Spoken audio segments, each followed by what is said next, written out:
Hey, what's up everybody? Dr. Strong here. My mission is to help as many people as possible overcome their chronic health conditions so that they can have the highest quality of life as possible. In today's video, we're going to be talking about insulin resistance, metabolic syndrome, and how all of this ties into your health and how you can identify and address it.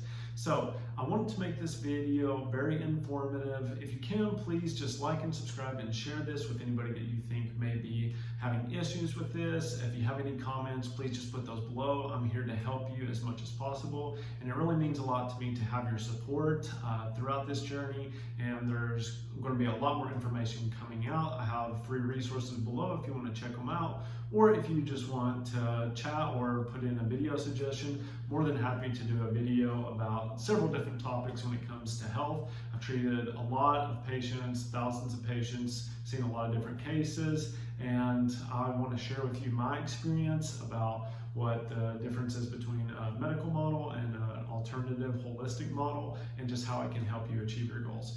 So today we're just going to dive right in and talk about insulin resistance, what it means, some fallacies behind that, and just what you can do to really take control of it.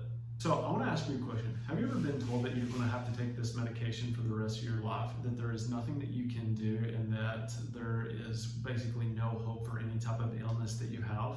And this is what the USDA says about insulin resistance, and I just want to share this with you and let you know what the real facts are about it. So according to the USDA, insulin resistance affects more than 3 million people in the US. And it says that treatment can help medication, but insulin resistance cannot be cured, and that it's a chronic condition, and that weight loss and exercise can help.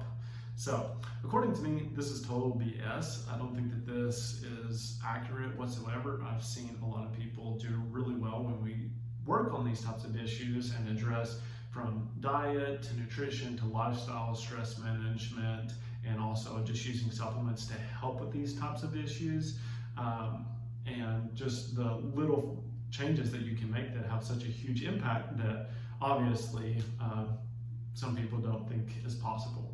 So what is insulin resistance, diabetes, and metabolic syndrome? We're going to be talking about all of these throughout the video because they highly correlate to one another. Now, this is resistance to insulin for all of your body tissue, organs, whatever it may be, to the hormone, and that causes an increase in your blood sugar. And this can look like you get a reactive hypoglycemia, maybe you get jittery or shaky, maybe you get brain fog, maybe you feel weak. It can lead to a lot of different common disorders that we see today, but those are kind of like the biggest issues that we see. And so I just want to dive into exactly what is going on in your body. So let's talk about it. So when we're talking about this, we're talking about primarily carbs causing an increase in the insulin response, especially your simple sugars. So those look like more of your snacks, your cakes, your cookies, your candies, those sorts of things will have a bigger and faster response than more of your complex carbohydrates, such as like potatoes, rice. White rice is a little bit different. Your quinoa, your vegetables. So when you're having this, you're getting a huge spike in insulin because insulin allows glucose or sugar to get into the cells so you can use it for energy. Now, when this becomes an issue is that think about the cells like a container, and they can only take so much glucose or sugar. And so what happens is if you're eating too much sugar, it gets transported through the bloodstream into the cell. Now, when the cell becomes full, what happens is it actually downregulates and says, no, I can't take any more. And so when the cell becomes full, then what happens is you get this sustained increase in blood sugar for a long period of time. So if you're constantly having an elevated blood sugar, this could be because the cells are too full of sugar and they're not able to absorb anymore. And so what happens is this ends up producing more fat cells, and we have to create more storage cells to put this excess sugar in. And because of that, that's when people start gaining weight, they start having diabetes, or start developing these chronic issues that ultimately lead to a decreased quality of life. Now, when we look at drugs such as like metformin or other types of diabetic drugs, what they do is they actually take these full cells or full containers and they open them up, and then they're just making the sugar go in them and shoving the sugar in. Now, this can actually cause a lot of cellular damage and cause inflammation. And so if you're using like metformin or any of those types of other medications, just be aware of the actual mechanism of how it works, and maybe talk to your doctor if you want to go down the more natural or alternative method route. Now, that is not medical advice whatsoever. I cannot tell you. I'm just telling you the mechanism of action of the medication. So please make sure that this is for educational purposes only. And I'm just telling you kind of from what I understand how the mechanism works. But they basically, just imagine you're shoving more and more into these containers, and that can cause a lot of damage at the cellular level. Ultimately, this can lead to metabolic type syndromes. This can lead to diabetes, obesity, blood sugar issues, energy issues, and increased joint pain, because you're essentially affecting and overriding natural mechanisms that are there to prevent you from injuring the body. So there are 6 secrets when it comes to battling any type of insulin resistance, diabetes, and metabolic syndrome. And the first one is just to cut sugar. So you want to cut out your simple sugar as much as you can. If you need guidance on dietary or grocery list or anything like that, I do have an app where you can check that out. You can just shoot me an email. More than happy to set you up with that so that you can see kind of like a traditional diet plan and how we typically work with somebody who has blood sugar issues or diabetes or insulin resistance or a metabolic type syndrome. But you want to make sure that you're cutting out the simple sugars, more of your carbohydrates. You can look up like a simple glycemic index that can show you what that looks like, which ones are really spiking your blood sugar and which ones aren't, and which foods you should be eating and which foods that you should be avoiding. So the glycemic index is great for you to kind of understand that at a deeper level. Reducing carbs overall can help as well. And I'm not saying go on a low carbohydrate diet. That's different for every individual, especially if you're doing a lot of physical activity. We can definitely talk about that in another video. But reducing your breads, your pastas, and your dairies. Dairy can actually get really converted. The lactose in that is a sugar, and that can really mess with your blood sugar overall. And that can also lead to these metabolic type syndromes, this insulin resistance, and the diabetes as well. So you want to make sure that you're cutting out those 3 constituents in your diet, and that can be a really good first step in order to making progress. Now you're probably asking Dr. Strong, what do I eat? And that looks like you just want to eat your meats and your vegetables. You want to kind of stay to the outside of the perimeter of the grocery store and not get so much of the processed stuff, because those are usually laden with artificial sweeteners, sugars, and that's why they taste good. But I can guarantee you, if you can go about a week without eating those, then you'll feel a lot better and you won't even crave them anymore. Most of the time, now there is some kind of ambiguity with that, but I can almost say certainly that you definitely will see a change. So another tip is that you can do fewer meals or intermittent fasting. With fewer meals or eating a smaller portion, that can actually reduce the spike in insulin. So it can actually give the cells some break, and it can actually help curb that insulin response. So, you know, snacking throughout the day. I typically suggest that people eat about 5 times throughout the day, like a breakfast, 2.5 hours later a snack, then lunch, 2.5 hours later a snack, and then dinner. And that kind of keeps your blood sugar very controlled and helps decrease that insulin response that you're getting. And so that's my biggest tip with that. Intermittent fasting is good, but you want to do it correctly.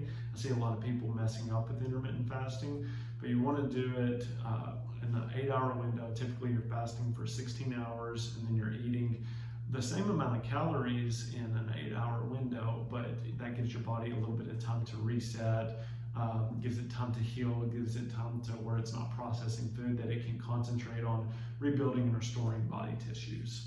Also with intermittent fasting, you want to make sure that you probably start off 1 to 2 times a week instead of doing it every day throughout the week. You don't want to use a lot of caffeine because that will suppress your appetite. You may not get the calorie amount that you need. I'm speaking from personal experience, and that will kind of basically drive energy systems that may be already depleted, but caffeine, I have another video about that so you can learn how that can actually be detrimental to your health if you're abusing caffeine too much.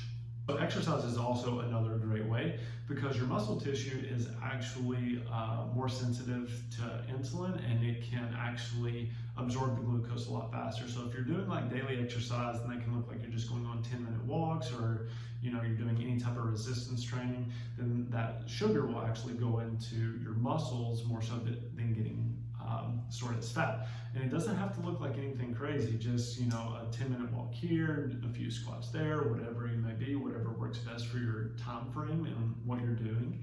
But that can really help curb that insulin resistance, help with diabetes, and then the metabolic syndrome as well. You don't want to over exercise, because especially if you're not eating the appropriate amount of calories, then that can be detrimental.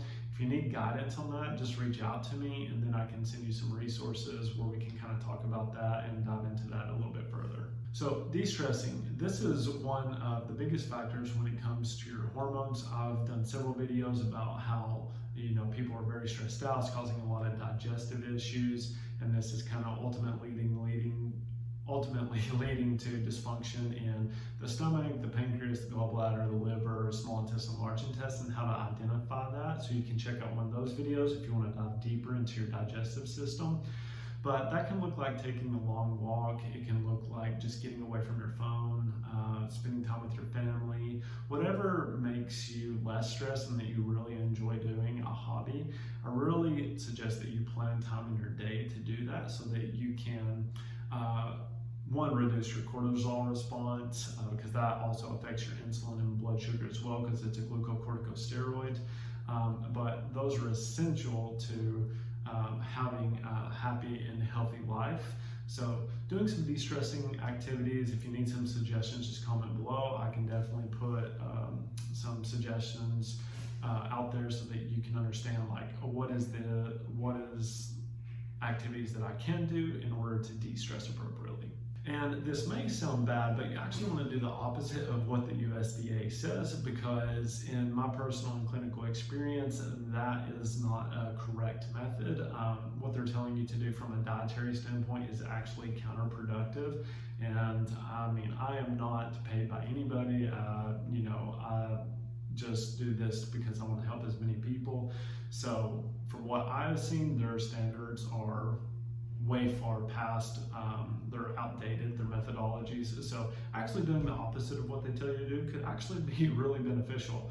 So just look at those. You can just Google USDA standards for insulin resistance, and by just doing the opposite, you can actually probably have a lot of good progress without taking any type of medication at all, and avoiding that. So from an alternative standpoint, that would be my biggest suggestion. So I hope you found this video very helpful. Please like, subscribe, and share this to anybody that you think needs to hear this message, that may be struggling with one of these issues. And my mission is to help as many people as possible. If you have any questions, just comment below. If you have another video suggestion or something you would like me to cover that maybe you're struggling with, just comment that below. I'll definitely reply. And like I said, I hope you all have a great day, and I'll see you all next time. Bye.